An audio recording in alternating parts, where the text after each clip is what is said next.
ప్రభునేసు నామములో వందనములు. శుభోదయం. యేసయ్య పలికిన మాటలు ధ్యానించుటకు ప్రేమతో నేను మిమ్మల్ని ఆహ్వానిస్తున్నాను. ఈ దినము మత్తయి సువార్త 27వ అధ్యాయము 45వ వచనం నుండి 54 వచనాల వరకు ధ్యానించుకుందాం.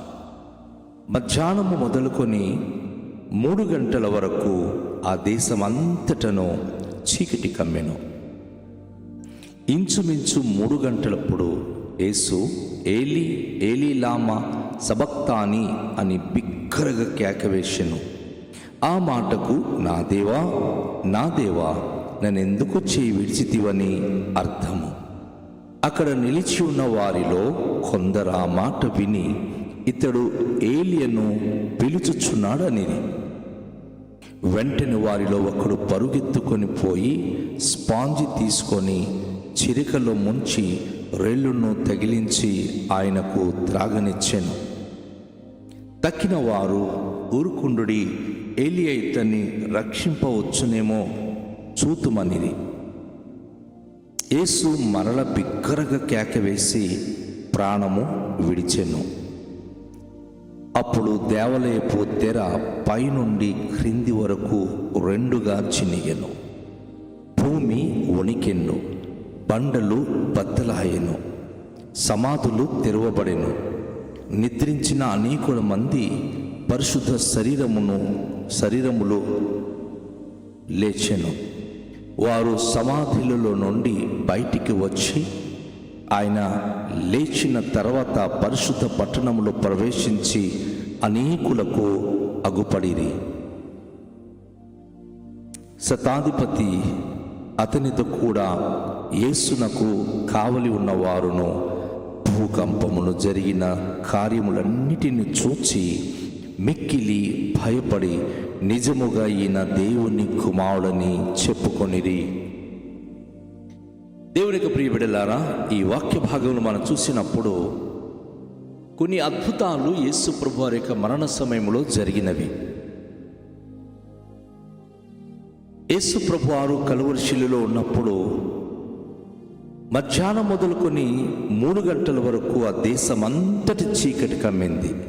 మధ్యాహ్నం అంటే సుమారుగా 12 గంటల నుండి ఇంచుమించు 3 గంటల వరకు దేశమంతా కూడాను చీకటి కమ్మింది.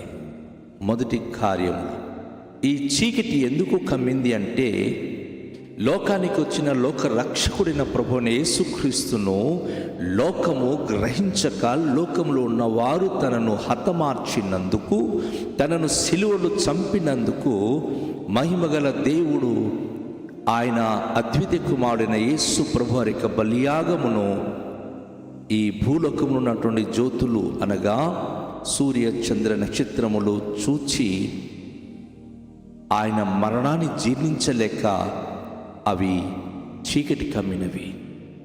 మహిమ కలిగిన ప్రభు యొక్క యేసుక్రీస్తు వారి యొక్క మరణానికి అవన్నీ తల ఉంచినవి.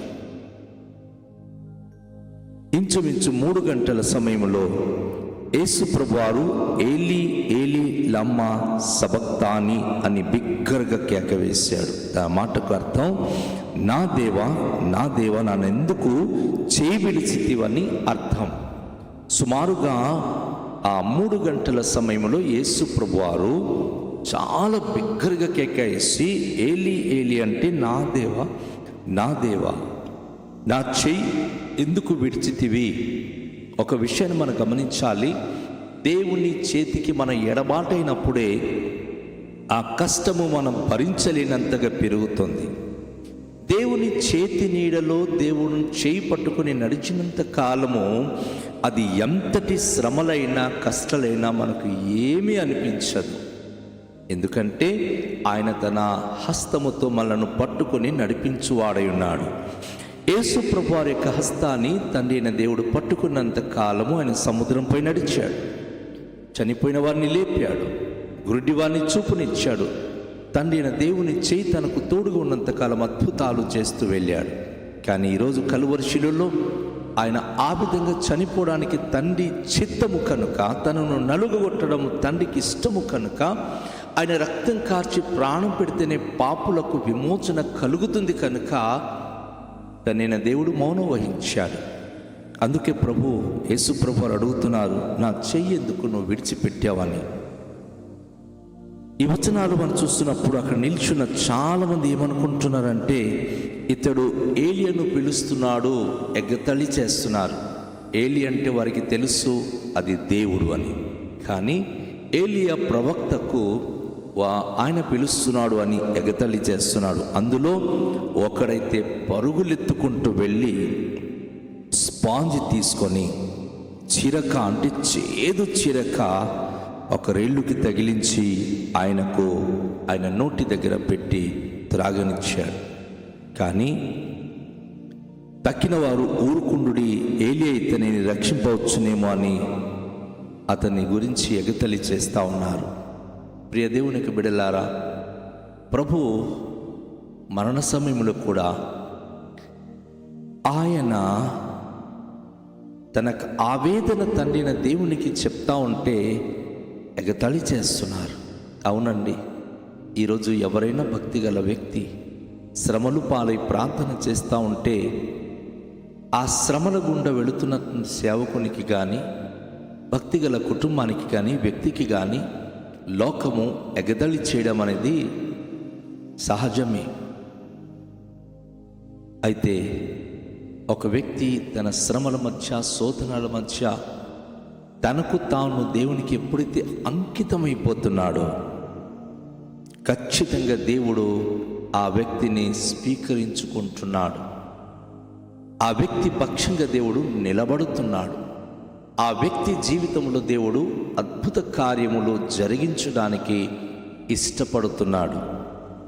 ఇక్కడ యేసు మరల బిగ్గరగా కేకవేసి ప్రాణము విడిచెను అనే మాట మనం చూస్తున్నాం. 3 గంటల ప్రాంతంలో గట్టిగా కేకవేసి తండ్రిన దేవునికి తన ఆత్మను ఆయన అప్పగించి తను చనిపోయాడు. ఈ లోక యాత్ర తను ముగించుకున్నాడు. అయితే కొన్ని అద్భుత సంఘటనలు తన మరణం ద్వారా జరిగింది. మొట్టమొదటి మనం చూసాం, దేశమంతటా కూడా చీకటి కమ్మింది. రెండోదిగా చూస్తున్నాం, దేవాలయపు తెర పైనుండి క్రిందికి 2గా చినిగెను. దీని అర్థం ఏమిటంటే, ఒకప్పుడు దేవుని మందిరములో 3 భాగాలుగా ఉండేది. ఆవరణ, పరిశుద్ధ స్థలము, అతి పరిశుద్ధ స్థలము. అతి పరిశుద్ధ స్థలములో దైవ సన్నిధిని వెదకి ప్రధాన యాజకుడు వెళ్ళి ప్రార్థించేవాడు తప్ప సర్వసాధారణ ప్రజలు అక్కడికి వెళ్ళడానికి వీల్లేదు. అయితే ఏ తెర అయితే అడ్డంగా ఉందో ఆ తెర పైనుండి క్రింది వరకు 2గా చీలిపోయింది. 2గా చీలిపోయింది. ఎందుకంటే సకల ప్రజలు దేవుని ముఖ దర్శనము చేయడానికి, వారి పాపం అనేటటువంటి వారి యొక్క ముసుగును తొలగించడానికి మందిరములో ఉన్నటువంటి తెర అది చినిగి సకల ప్రజలకు దేవుని మందిరంలో ప్రవేశించే భాగ్యము కలిగించింది. 3దిగా చూస్తున్నప్పుడు భూమి వణికెను, అనగా భూకంపము సంభవించింది, భూమి వణికింది. యేసు ప్రభువారు చనిపోయిన వెంటనే తను ప్రాణం విడిచిపెట్టినప్పుడు భూమి వణికింది, కంపించింది. 4దిగా చూస్తున్నప్పుడు ఆ గొల్గొత కొండపైన ఉన్న బండలు బ్రద్దలైంది. అద్భుతమైన సంఘటన. పెద్ద పెద్ద రాళ్ళు అది బ్రద్దలై అక్కడ భయంకరమైనటువంటి పరిస్థితులు కనిపించింది. అక్కడ ఉన్నటువంటి ధనికులు చాలామంది రాతి బండలను తొలిపించుకొని అందులో సమాధి తొలిపించి అందులో చనిపోయిన వారి శరీరములను వారు ఉంచేవారు. ఆ ప్రాంతంలో ఉన్నటువంటి సమాధులు ఆ రోజు 5దిగా తెరవబడింది. అక్కడ సమాధులు తెరవబడి చనిపోయినటువంటి పరిశుద్ధ భక్తులు అనేక మంది పరిశుద్ధుల శరీరములు లేచెను. అందరూ లేవలేదండి, చనిపోయిన ప్రతి ఒక్కరు లేచిపోలేదు. కానీ పరిశుద్ధులు, భక్తి గల వ్యక్తులు మాత్రమే ఆ సంఘటన ద్వారా సజీవముగా సశరీరుడుగా లేచి మనం చూస్తున్నాం. వారు అనేక మందికి పట్టణములో ప్రవేశించి అగుపడ్డారు. సమాధుల నుంచి వారు లేచిన తర్వాత వారు సమాధులలో నుండి బయటికి వచ్చి ఆయన లేచిన తర్వాత పరిశుద్ధ పట్టణములో ప్రవేశించి అనేకులకు అగుపడిరి. గమనించండి, యేసు ప్రభువారు చనిపోయిన తర్వాత వారు లేచారు, కానీ ఆయన లేచే వరకు ఆత్మలు కనిపెడుతోంది. యేసు ప్రభు లేచిన పిమ్మట అనేక మందికి వారు ప్రత్యక్షమై కనబడ్డారు. గొప్ప అద్భుతమైన విషయం ఇది. అనేక మందికి ఈ సమాధిలో నుంచి బయటకు వచ్చిన వారు కనిపించి వారు అనేక మందికి వారు దర్శనమిచ్చారు. చూస్తున్నాం, ఆరోదిగా భూకంపము కలిగిన కార్యములన్నిటిని చూచి జనులు మిక్కిలి భయపడ్డారు. అనేక మంది అక్కడ ఉన్న ఇంకో విషయం ఏంటంటే, ఈ రోమ ప్రభుత్వపు అధికారి శతాధిపతి మరి అతనితో కూడా యేసును కావలి ఉన్నవారును భూకంపమును జరిగిన కార్యములన్నిటి చూచి ఒక అద్భుతమైన విషయం ఏంటంటే, ఈయన దేవుని కుమారుడని చెప్పుకొనిది, ఈయన నిజముగా దేవుని కుమారుడని వారు ఒప్పుకునేది ఇక మనం చూస్తా ఉన్నాం. తన స్వకీయులైనటువంటి ఇశ్రాయేలు దగ్గరికి ఆయన వచ్చినప్పుడు వారు నమ్మలా, ఆయనను హతమార్చారు. కానీ అన్య జనాంగము ఈయన నిజముగా దేవుని కుమారుడు, ఎందుకంటే ఈయన చనిపోయినప్పుడు దేశమంతా చీకటి కమ్మింది, భూమి వణికింది, భూకంపము సంభవించింది, మందిరపు తెర చినిగిపోయింది, అనేక మంది పరిశుద్ధులు లేచారు. ఇవన్నీ వారు చూస్తున్నప్పుడు అద్భుతమైన ఏడో మాట ఏంటంటే, ఏడో సంఘటన ఏమిటంటే, రోమియోలు సాధారణంగా ఒక మనిషిని దేవుడుగా నమ్మరు. వారికి ఉన్నటువంటి ఆ ఆలోచన, వారి యొక్క అనుభూతులు ఏమిటి అంటే, వారు వారికి దేశంలో ఉన్నటువంటి ప్రధానులను, గొప్పవారిని, వారి విగ్రహాలను తయారు చేసి వారిని చాలా సన్మానిస్తారు. యేసు ప్రభువారు దేవుడిని ఒప్పుకోవడానికి వారు ఇష్టపడలేదు. కానీ శతాధిపతి ఆ గొల్గొత కొండపైన ఉండి సమస్తము ఆయన చూస్తూ, ఎప్పుడైతే భూకంపం సంభవించిందో, ఎప్పుడైతే అక్కడ రాళ్ళు బ్రద్దలైనదో, ఎప్పుడైతే అక్కడ సమాధిలో ఉన్నవారు లేవడం చూశారో, ఆయన అప్పుడు మిక్కిలి భయపడి చాలా భయపడ్డాడు. ఈయన నిజముగా దేవుని కుమారుడని ఆయన చెప్పుకున్నాడు, ప్రకటించాడు.